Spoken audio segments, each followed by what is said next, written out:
Olá, amigas e amigos desse meu incrível canal. Hoje tô aqui para falar do terceiro episódio da terceira temporada de Euphoria. Um episódio um tanto quanto suspeito, um episódio que a gente conseguiu ver como o Labyrinth faz falta, né? Se o Labyrinth saiu, entrou o DJ do Fortnite, né? Essas incríveis trilhas sonoras que a gente tem. E essa série passou de todos os limites, transformando Nate Jacobs em um cara low cortisol, além da Rue em uma vendedora de Nerfs 3D.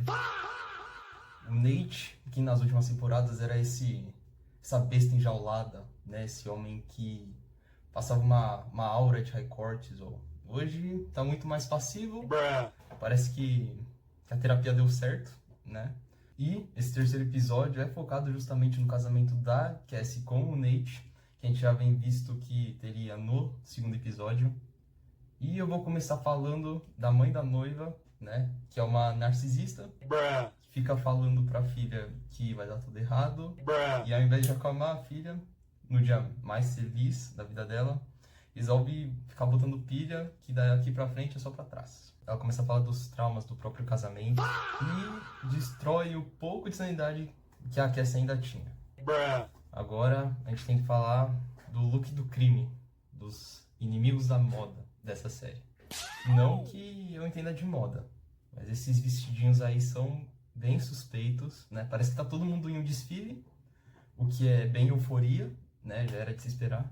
O da Jules e o da Mad até que ficaram bons, mas a vencedora pode trazer o prêmio, gente. Pode trazer o prêmio. É a Rue. Que vestido espetacular.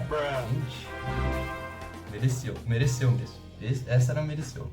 E a gente vê o Nate tremendo no altar, mas não tá tremendo porque a noiva tá chegando, né? É o medo do agiota vier cobrar aqueles 5 milhões de dólares que a gente descobriu que ele tinha e que tá escondendo da Cassie até agora. E o Nate não tá nervoso por causa do casamento. Ele tá calculando já os juros compostos na cabeça dele. E na festa, depois do casamento, a gente vê a Mad, que parece que não superou de verdade, né? Ficou olhando com aquele olhar meio de psicopata pro casal, com inveja da Cassie, mas que, assim, ainda bem que não deu certo, né? Porque se desse, ela ia estar igual a Cassie. A gente vê também a Jules, que foi bater um papo com o pai do Nate, que agora parece até que tá de bem com a vida, né? Deve ter lido a sutil arte de ligar o foda-se. E falando de Jules, né? Ela que apareceu tão pouco nesses 2 primeiros episódios, ela ganha bastante tempo de tela agora nesse terceiro. E a gente tem que bater um papo sobre a Jules e o job das artes que ela faz. A gente tem esse episódio, essa mudança de carreira da Jules. Ela decide, na verdade, largar a faculdade de artes em que ela está estudando para virar uma acompanhante de luxo de homens que nunca tiveram contato com mulheres, para sustentar esse apartamento cinematográfico e espetacular que ela tem. E o sugar daddy dela, que a gente cogitava ser o Nate ou o pai do Nate, na verdade é só um cirurgião plástico com bastante dinheiro que resolveu bancar ela. É um sugar daddy, né? E ele tem, assim, bem uma vibe de Dexter Morgan, porque ele tem umas brincadeirinhas meio bizarras que envolvem o plástico filme também. E a gente vê justamente essa ironia que não teve nas outras temporadas. O Nate agora tá quebrado, se afundando em dívidas. E a Jules tá fazendo muito dinheiro. E, além de toda essa maluquice que tem nesse episódio, a gente também vê o Breaking Bad da Rue. A gente vê uma ascensão do crime, né? A Rue agora tá vendendo Nerfs impressas em 3D, né? E ela tá subindo no crime, né? Com uma rapidez impressionante. A custo de uma ética que ela nunca teve. E agora, não sei se foi porque ela achou Jesus, episódio passado, mas que tá se importando muito mais com o que é legal e o que é ilegal. E seguindo nisso, a gente vê nesse episódio o maior crime contra a fauna, né? E tem coisas que a gente tem que deixar passar, né, gente? O que a gente não vê o chefe da Rue fazendo. Ele, que tá mais high cortisol que o próprio Nate, atira na cabeça de um porco e atrapalha, né, gente? Atrapalha toda a convivência do lugar, o momento momento mais absurdo desse episódio, a missão da Rue com o Elmo, que termina na morte do Ben-TV. Que não é Ben-TV, é papagaio da Laurie.